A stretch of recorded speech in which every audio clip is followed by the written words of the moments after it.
Mr. Secretary, thank you so much for being here with sharing for the American people a very momentous day in the history of the State Department and the U.S. government in restoring free speech and America's role as the beacon of free speech. Something very historic transpired today. Could you tell the American people what that was? Well, we ended government-sponsored censorship in the United States through the State Department, and let me explain how we get there. This started out, 10 years ago with this effort of let's go after the messaging that Al-Qaeda and ISIS and others are putting to radicalize people. No, who's going to be against that? That sounds normal. And then it was like in 2016, we had this foreign interference in our election. We need to start targeting some of that stuff. By 2020, it had grown into this movement of actually going after individual American voices. And one of the ways that was being done wasn't just directly, because the guy that was running this thing, Stengel, was actually a guy that was out there saying, Donald Trump talks just like a Russian spy. He talks just like a terrorist. Right. And so do the people around him. But they were also taking money from this program and using it to fund these NGOs, these third-party groups who were supposed to be impartial. Those groups were then tagging. They were literally tagging and labeling voices in American politics, Ben Shapiro, the Federalist, others, tagging them as foreign agents. So you look at it and say, American taxpayers, through the State Department, were paying groups to attack Americans and to try to silence the voice of Americans. And there were consequences. These weren't just a label they put on people. Some of these people got deplatformed, they got taken down, they couldn't communicate. So it was outrageous. So before President Trump took over, they disbanded this unit. They just renamed it and moved it somewhere else. But now, over the last few months, we've worked on it and just taken it down. And to the extent we're spending money now, we are going to spend money on messaging. It's going to be pro-American messaging. And it's going to be incentivizing and protecting free speech, which is threatened in all over the world, including countries that are allies of ours. The best way to counter disinformation, if that's what people are thinking is out there, the best way to counter disinformation is free speech, is to make sure that what's true has as equal or greater opportunity to communicate as what's not true. We've learned that the hard way. But when you turn disinformation into a weapon, a political weapon, a label that you can use to go after people you don't like and say, anything that person's saying is disinformation. Well, listen, I read mainstream newspapers every day, or I watch mainstream broadcast every day that I know are disinformation. Okay, we have an issue right now. They keep calling it Maryland man deported to El Salvador. No, not Maryland man, El Salvador citizen deported to El Salvador. That's disinformation. Every day, a U.S. senator yesterday said that this guy was a kidnapped American citizen, and they published it in the article without any fact check. He's not an American citizen. So the important thing is that we have free speech so we can counter that, so we can say this is not true. That's the way you handle that. And, but we have instances now in Western countries where people are being arrested. You've seen this. I'm sure you know what I'm talking about. Absolutely. People are out there, they put a post and the cop comes knocking on their door. You're going to go to jail for 60 days for posting something online. Right. This is crazy stuff that's happening around. The vice president addressed this in his speech at the Munich conference back in February. Yes. So we got a lot of work to do, but the most important thing is we're going to make sure that as we communicate to the world, it's going to be pro-American. Things that build up what this country's working on and explaining what we're doing, not attacking Americans who are exercising their First Amendment rights. The classic work of the State Department in the 20th century. Yeah, and you mentioned this network that was paid through the State Department through grants and contracts, and my understanding is that network also targeted the Undersecretary for Public Diplomacy, Darren Beattie, who I believe played an important role in this restructuring as well. And credit to you and to the Undersecretary. One of the questions that remains, this is obviously amazing news, I think, to the entire American people about the defunding and the restructuring. There are lingering questions about what was done during that period, where we now have so many people wondering, was I censored because of something the State Department did? Was my news organization bankrupted? Were advertisers contacted about it? And there are aggrieved parties. There's an important historical record that needs to be unearthed. There are active lawsuits. There are many reasons for a public disclosure effort on top of this development today. Are there any efforts underway to be able to have a kind of GEC files as there were for the Twitter files? Yeah, so I think what we have to do now, and Darren will be big involved in that as well, is sort of document what happened. Because one thing is to say it in a broadcast like this, another thing is to actually put it on paper. And there's two reasons to do it. The first is because I think people who were harmed deserve to know that. and be able to prove that they were harmed, and then the other is to make sure it never happens again, right? So that 10 years from now, when someone has a brilliant idea like this again, not brilliant idea like this again, you can point to that and say, oh, this was done once before, and here's a reason why we don't. That's why accountability is important in these things, because it doesn't just provide justice, but it also prevents it from happening in the future. You have something you can point to at the same time and say, these are the kinds of things we want to stay away from. And it's also a very important lesson here. If I take you back 15 years and I ask somebody, do you think we should be doing more to make sure ISIS and Al-Qaeda are not radicalizing people online? 15 years ago, we would have said, yeah, of course. Right. But look what that turned into. Right.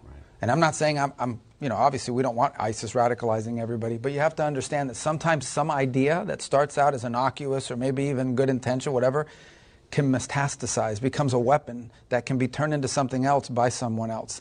That's a valuable lesson here. And everything we do, you have to understand that when you create something, what you created and what it turns into are not necessarily the same thing, especially when the people in charge change. Right. A Frankensteinian monster that takes on a life of its own. So then that is to say you can commit to the American public now that there will be a transparency effort to actually... Yeah, that's already started. Because I think as part of justifying doing all this, we had to document this, right? So now I think there's more in-depth.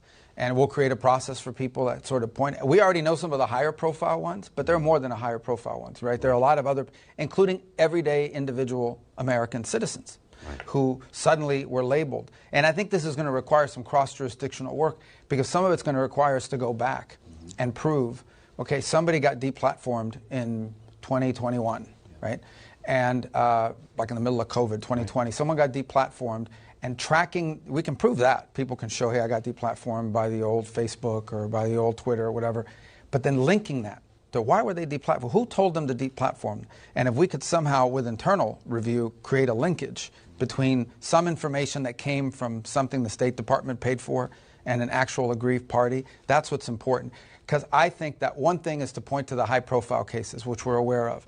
But I think when people see that there were actually just individual, everyday Americans that were deplatformed, and for whatever, silenced because somebody associated with this program identified them, I think that's what's really going to be eye-opening to a lot of people. But we didn't want to wait for that to take action. We know enough to already act. Right. But we obviously want to know the depth and the scope of this. That's going to happen. Yeah, right. It's already happening. This is a program that has been shrouded in secrecy. Journalists like Matt Taibbi have tried to FOIA for many of these grants and contracts and have encountered the stonewall. So this is, I think, amazing news. Yep. I know that you're a very busy man and appreciate all the time here. So the final question is on the international stage. As you are repositioning the State Department to have the U.S. once again be the global beacon for free speech and liberty, we face threats around the world from censorship laws coming out of the European Union, coming out of Brazil, coming out of really a network of countries that have taken the legitimacy of things like the Global Engagement Center and said, oh, it's okay in the Western world to have media literacy programs, information integrity, malinformation programs. And many of those Global Engagement Center ecosystem partners have been involved in the shaping of those foreign laws.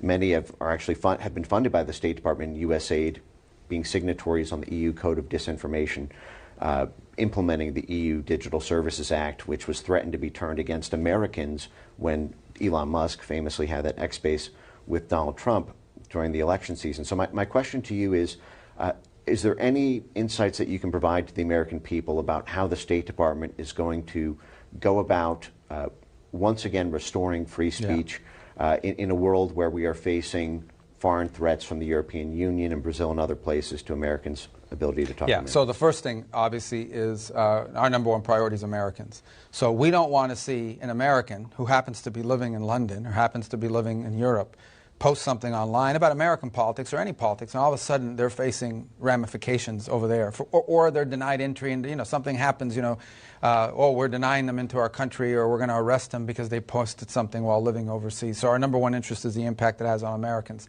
The broader point, which is the one I think the Vice President made very clear in Munich at the security conference, and people freaked out about what he said, but it's true.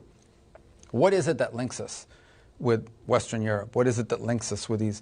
It's our shared values. And one of those shared values, we hope, is freedom of expression. I know they don't have a First Amendment, but freedom of expression, right? And if that is eroded, if suddenly these become places where people are targeted because of what they said or what their opinion is, then one of the pillars of our shared interest, beyond military cooperation, beyond anything else, is under attack. And I think he made a very vibrant point that in some ways you are attacking, by attacking freedom of expression, you are attacking one of the pillars of our shared interest, our shared culture, our shared values.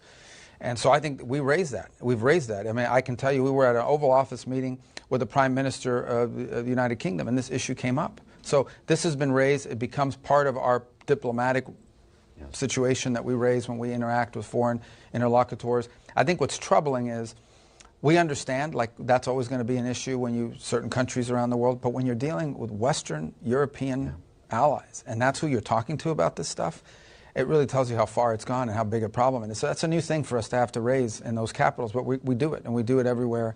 And I personally witnessed the President and the Vice President raise it with multiple foreign leaders. And I think you're going to continue to see an emphasis on that in our diplomacy and what we talk about. That's fantastic. And I think the actions today will send a message to those foreign bodies that what was done for a very brief period here, really in the scope of our history, is not a legitimate way to pursue international laws.